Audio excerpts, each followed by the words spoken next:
Hello বন্ধুরা, শুভ বিকেল। বিকেলবেলা আমি বাগানে এসেছি, একটা গাছ বসাতে এসেছি। এই দেখো, বলো তো এটা কি গাছ? আজ বাজার থেকে কিনে এনেছে। এটা পেটের পক্ষে খুব উপকার, বুঝতে পারছো?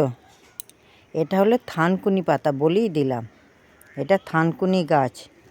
সকালবেলা খালি পেটে দুটো পাতা খেলে নাকি পেটের পুরনো আমাশা ভালো হয়ে যায়।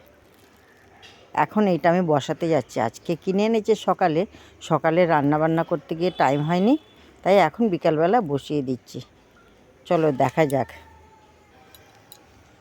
এগুলো নরম মাটিতে বসালে নাকি ভালো হয়, তাই আমি নরম মাটিতে বসাবো। ফিরে আসছি পরের ভিডিও নিয়ে, আবার দেখা হবে। এই দেখো বসাতে এসেছি। Bye bye.